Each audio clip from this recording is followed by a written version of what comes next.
काँग्रेसचे माजी आमदार कुणाल पाटील यांनी ईव्हीएम मशीनवर आक्षेप घेत पुढील निवडणुका बॅलेट पेपरवर घेण्यात याव्यात अशी मागणी केली आहे। विधानसभा निवडणुकीच्या निकालावरही त्यांनी संशय व्यक्त केला आहे।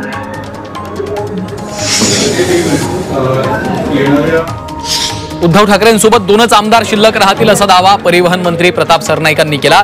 तर भविष्यात धाराशिव जिल्ह्यात राजकीय बदल झाले तर वावगं वाटायला नको असं म्हणत सरनाईकांनी खासदार ओमराजे निंबाळकरांच्या बंडाचे संकेत दिलेत।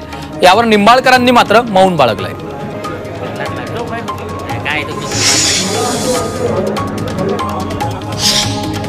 जालन्यात पालकमंत्री पंकजा मुंडे यांनी भाजपचे आमदार बबनराव लोणीकर यांची भेट घेतली आहे। कोणताही पक्षपातीपणा न करता जिल्ह्यासाठी काम करेल असं यावेळी पंकजा मुंडेंनी म्हटलंय।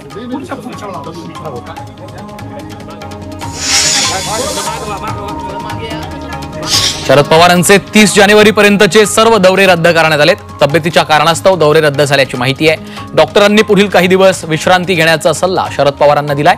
शरद पवार सध्या सिल्वर ओक निवासस्थानी विश्रांती घेत आहेत।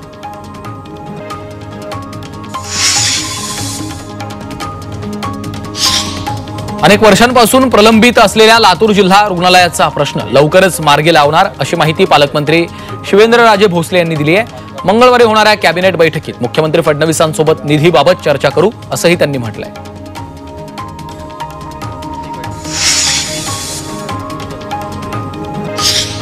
मराठा आरक्षणासाठी आम्ही पाठपुरावा करणार आहोत, मात्र मनोज जरांगेंनी उपोषणाचा मार्ग स्वीकारू नये अशी विनंती भाजपचे खासदार अशोक चव्हाण यांनी केली आहे। तर जरांगेंच्या मागण्या समजून शासन स्तरावर त्याचा पाठपुरावा करू असं आश्वासनही चव्हाणांनी दिलंय।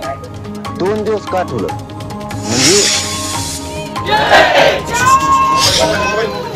आमदार संदीप क्षीरसागर यांनी जालन्यात मनोज जरांगेंची भेट घेतली। क्षीरसागरांनी जरांगेंच्या तब्येतीची विचारपूस केली। यावेळी धनंजय मुंडेंकडे असलेल्या मंत्रिपदामुळे संतोष देशमुख हत्या प्रकरणातल्या आरोपींना संरक्षण मिळत असल्याचा आरोप क्षीरसागर यांनी केला आहे।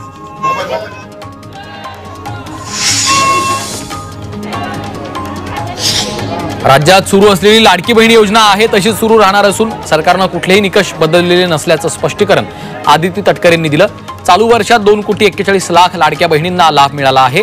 ज्या लाडक्या बहिणी स्वतःहून पुढे येऊन आपल्या प्रगतीबाबत सांगून स्वतः आता लाभ नको असं सांगतायत त्यांच्याबाबत निर्णय घेणं सुरू आहे असंही त्यांनी म्हटलंय।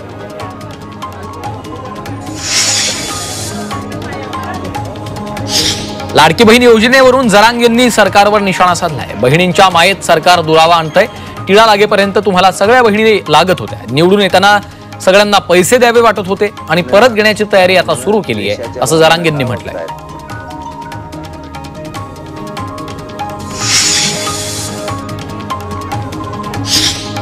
नाशिकच्या पालकमंत्री पदावर मंत्री गिरीश महाजन यांनी प्रतिक्रिया दिली आहे। नाशिकचा पालकमंत्री भाजपचा असायला हवा ही मागणी गैर नाही असं म्हणत महाजन यांनी अप्रत्यक्षपणे नाशिकच्या पालकमंत्री पदावर दावा केला आहे।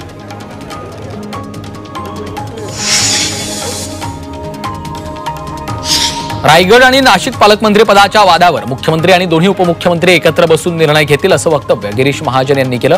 तर पालकमंत्री पदासाठी मागणी करणं चुकीचं नसल्याचं त्यांनी म्हटलंय।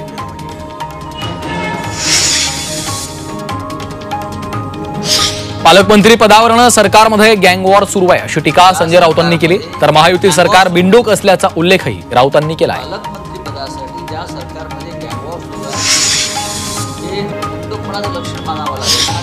महायुती सरकारला एवढं मोठं बहुमत मिळालं तरीही पालकमंत्री पदावरनं यांची लढाई सुरूच आहे अशी टीका काँग्रेस प्रदेशाध्यक्ष नाना पटोले यांनी केली आहे। प्रजासत्ताक दिन साजरा झाला मात्र यांचे वाद अजूनही मिटायला तयार नाहीत अशी टीका पटोले यांनी केली आहे।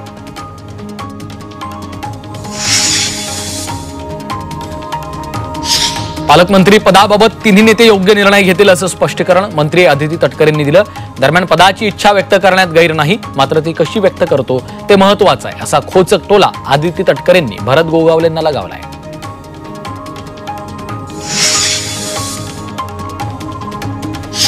कोणताही जिल्हा हा श्रीमंत किंवा गरीब नसतो, सर्व जिल्हे आपलेच आहेत असं वक्तव्य पालकमंत्री शिवेंद्रराजे भोसलेंनी नरहरी झिरवाळांनी केलेल्या वक्तव्यावर केलं। मला या जिल्ह्याचं पालकमंत्रीपद द्या अशी पद्धत भाजपमध्ये नसल्याचं त्यांनी म्हटलेलं आहे।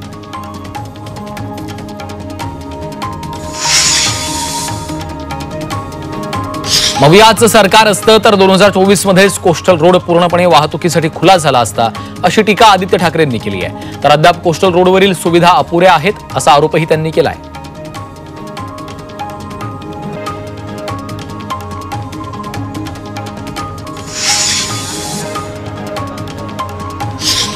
अकोल्यात अवैध दारू विक्री विरोधात वाईन बार असोसिएशननं आमरण उपोषण सुरू केलंय।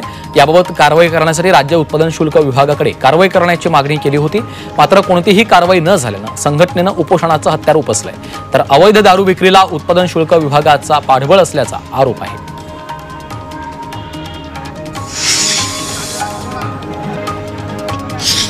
वाशिमच्या मालेगाव तालुक्यातील खडकी इजारा इथल्या शेतकऱ्यांनी पाण्यासाठी धरणे आंदोलन केलंय।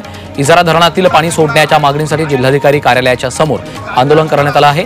धरणातील पाणी शेतीसाठी सोडण्याचं आश्वासन दिलं जातंय, मात्र अद्यापही पाणी सोडण्यात न आल्यानं शेतकरी आक्रमक झालेत।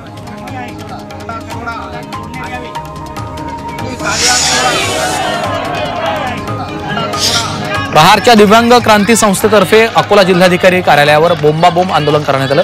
दिव्यांगांच्या विविध मागण्यांसाठी हे आंदोलन केलं गेलं। याशिवाय मानधन दिव्यांग लाभार्थ्यांच्या बँक खात्यामध्ये उशिरा जमा होत असून तो तातडीनं आणि नियमित वेळेत देण्यात यावा अशी देखील मागणी केली आहे।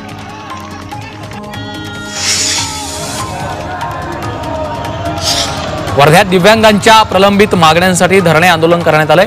जिल्हाधिकारी कार्यालयाच्या जवळ प्रहार दिव्यांग संघटनेच्या वतीनं आंदोलन करण्यात आलं। सरकारनं प्रलंबित मागण्या तातडीनं मान्य कराव्यात अशी मागणी केली आहे।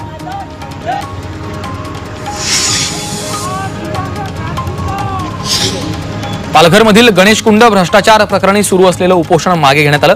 गणेशकुंड सुशोभीकरणाच्या कामाची व्हिजिटीआय या संस्थेकडनं चौकशी करण्याचं आश्वासन मुख्याधिकाऱ्यांनी दिल्यानंतर उपोषण मागे घेतलं। यावेळी आमदार राजेंद्र गावितही उपस्थित होते।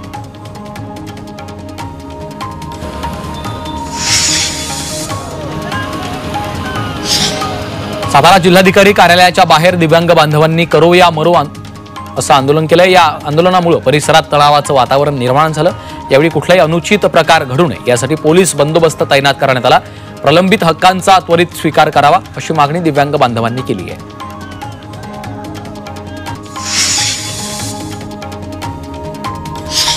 पिंपरी चिंचवडमध्ये 58व्या संत समागमाचा हर्षोल्लासात वातावरणात शुभारंभ करण्यात आला। देशविदेशातनं लाखोंच्या संख्येनं भाविक या कार्यक्रमाला सहभागी झाले होते।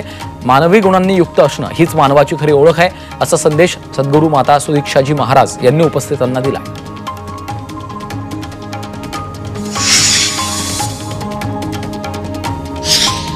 कोल्हापुरात संविधान महावाचन सप्ताहाची युनिव्हर्सल बुक ऑफ रेकॉर्डमध्ये नोंद करण्यात आली आहे। 1111 विद्यार्थ्यांनी सलग 7 दिवस 4 तास संविधानाचं वाचन केलं होतं। दरम्यान जिल्ह्यातील नेत्यांनी या रेकॉर्डची दखल घेत गुरुकुल शिक्षण समूहाचा सन्मान केला।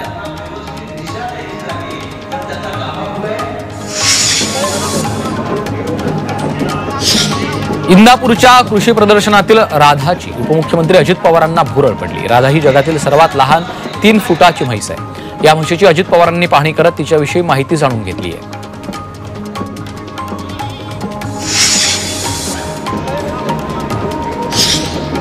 माणसाच्या युरिनपासून कार्बन पदार्थ आणि ऊर्जा निर्मिती केली जाऊ शकते याचा शोध नांदेडच्या स्वामी रामानंद तीर्थ मराठवाडा विद्यापीठातील प्राध्यापक आणि संशोधक विद्यार्थ्यांनी लावलाय।